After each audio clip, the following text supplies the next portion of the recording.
Today, we're going to do this. And this, a whole body.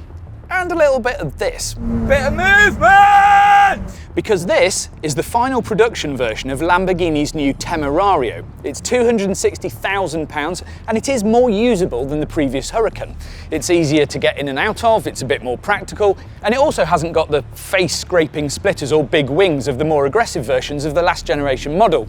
What it has got, however, is a 4-litre hot V V8 with 2 turbos and also 3 electric motors, 1 in the back and 2 in the front to give 4-wheel drive. It's got over 900 brake horsepower, and that means it can go from 0 to 62 miles an hour in 2.7 seconds and hits a top speed of 213 miles an hour. It's also got drift modes and a whole load of tricks, so today we're going to have a little look at all of those and see what happens. This is base of the range. You've got to be kidding.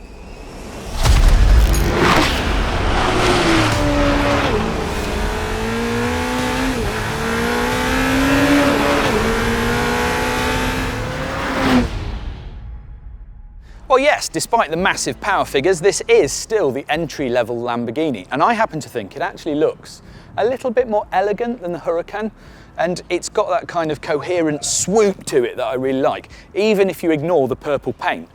But it's definitely still a Lamborghini, you can tell it straight away, and then when you get closer you can see all these little details that make up this car. So, this front valance here is actually, I can put my hand through it, look. And that's an aero device, and then there's scoops in here, but these are the hexagonal daytime running lights. But they're also an aero channel to cool the front brakes, and you'll see lots of hexagons on this car. It's a bit of a Lamborghini thing. And then as you move down the side of the car, it's got some really nice lines that once you've noticed where they draw from and to are really exciting. So there's this line here that runs all the way down the car and then flicks around the back. And then down the sides, you've got 3 big air intakes, one at the top here, one in the middle, and another one down here. The roof is actually concave and channels air from the windscreen down and across the top of the engine and to the back splitter. The engine is exposed in the middle because if you've got turbos in the middle of the V of the V8, they generate a lot of heat, so the engine needs to be able to exhaust itself up into the atmosphere. Now this car has an aspirated package, which is the lightweight package, which saves about 30 kilos, and that consists of a deeper front splitter and then the rocker panel underneath the door, and all the way along is carbon fibre.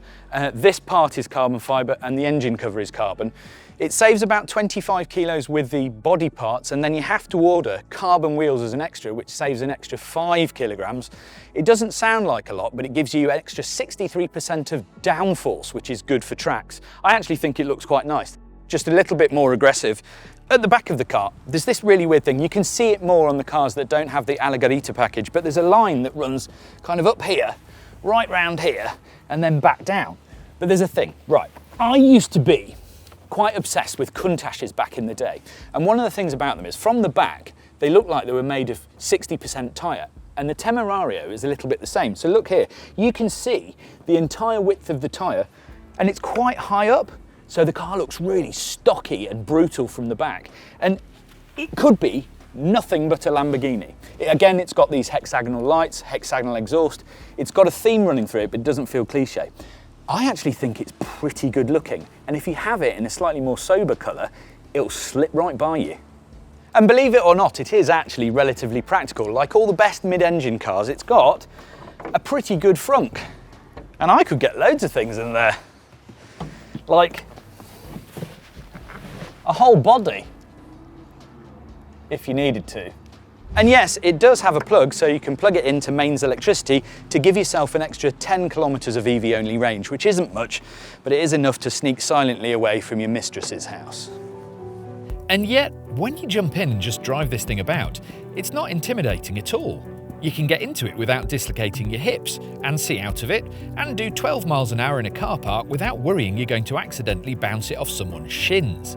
It's also possible to drive the Temerario as a pure EV, and it just uses the front motors and about 78 brake. So that's a 78 brake horsepower front-wheel drive Lamborghini then, which is quite sensible. But when you get the chance to floor it, it becomes about as sensible as a drunk teenager. Yeah, now we're going. 220, 240. 260, 270, 280, 290, 300 on the brakes. Little bit of movement! Down to second. Little bit wobbly there coming down off that big straight. But we controlled it. Just gathered it up slightly. Good God, it's quick.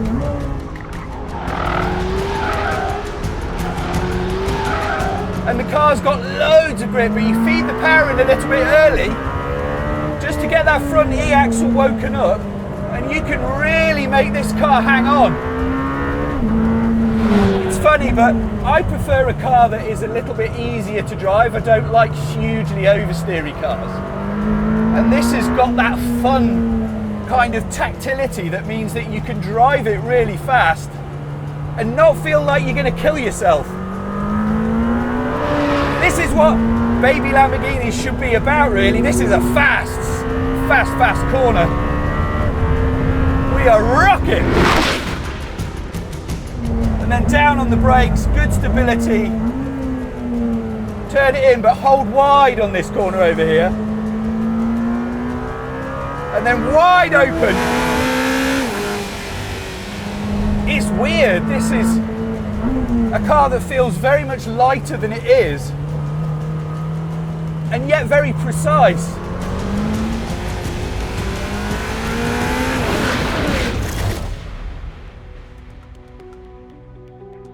So we've got turbos big enough to continue to generate boost at 10,000 RPM with an electric motor in the back that fills in the torque gap at the bottom of the rev range so you don't feel lag.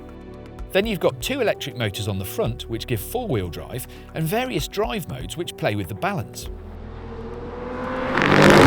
I hate to say that it's completely benign because it's actually not.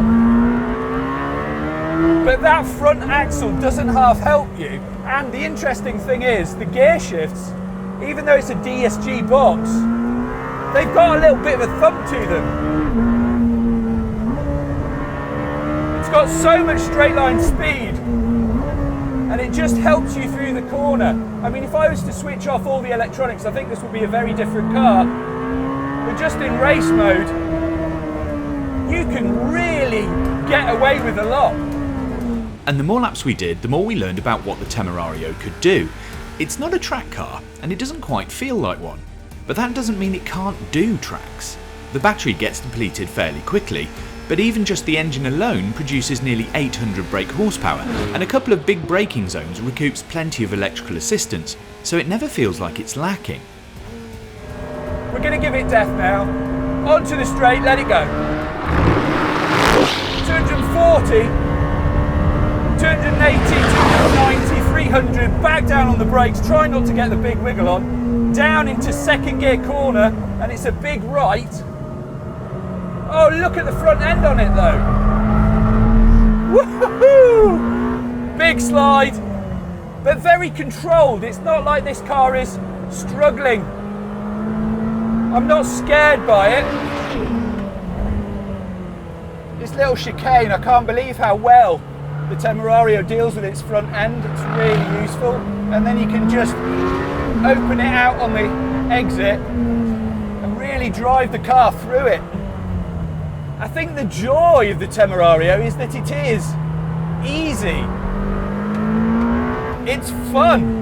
And the way that it revs to 10,000 RPM, it gives that build.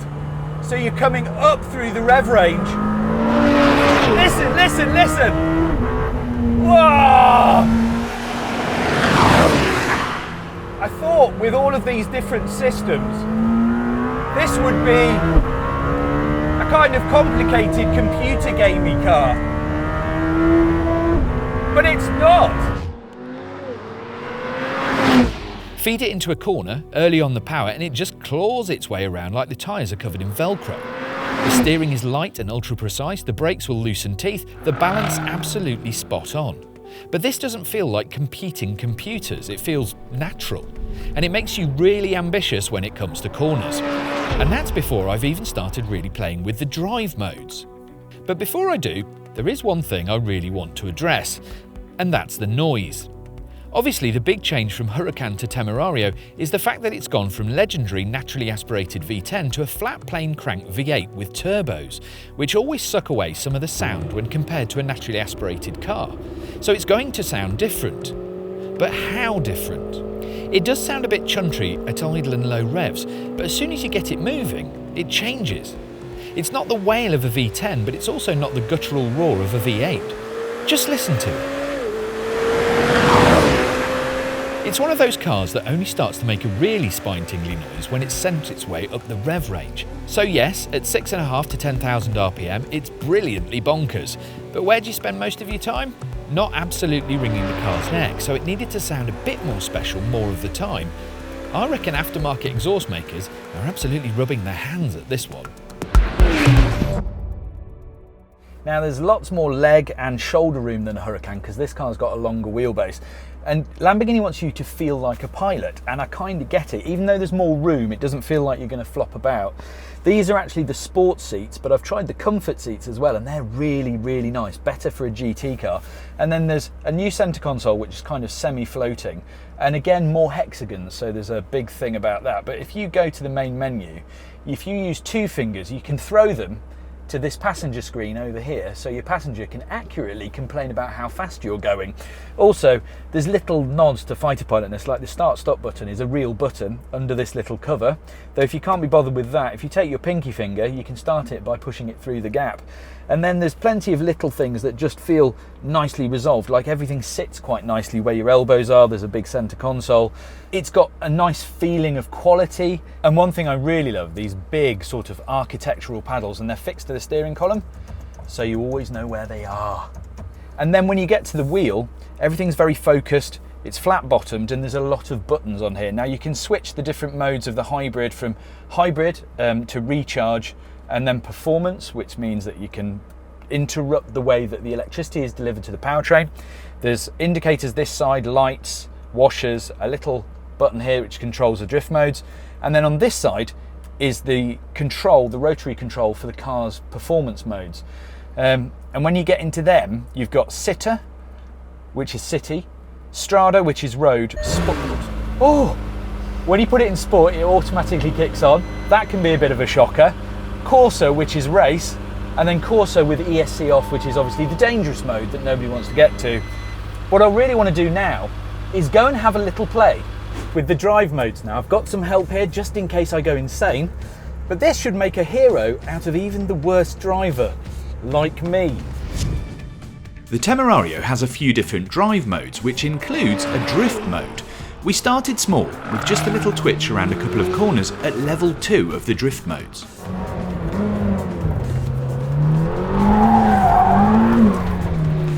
But then we upped the game to something a bit more senior, 70 miles an hour and a bit of a throw in at level 3, the most angle possible. And you know what?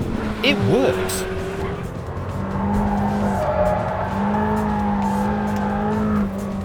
It won't stop you crashing if you don't have at least basic skills, but it will clean up the angle. It's fun, but it won't make you invincible. One thing that is a little bit of a head scratcher though, the Temerario is pretty easy to slide about, so if you're rich enough to have one, you could just take some time to practice and learn how to do it properly. But a Lamborghini that's relatively friendly to drift, this is new, and a lot of fun. The Temerario seems like a grown-up, but actually it's still got a lot of that Lamborghini naughtiness just under the surface. There's also a launch mode. 0 to 62 in under 3 seconds? Yep, that's entirely believable. All the way to 10,000, and very aggressive shifts. Yeah, that feels quick. It is a very strange day when the entry point of a range has over 900 horsepower and more tech than NASA. But I think the Temerario is definitely one of those cars that feels like it's great fun, it looks really good, and it's got endless tech to keep you amused. Is it better than something like a Ferrari 296 or a McLaren 750S? Well, I don't think it's as racy. It's almost more usable, more of a daily driver, which is a weird thing to say. We'd have to get both of them, or all three of them, on a road and track to figure out which is best, but I definitely think this car is in with a shout. But the one thing that keeps popping into my head over the whole of today was if this is the base of the range, where the hell do you go from here?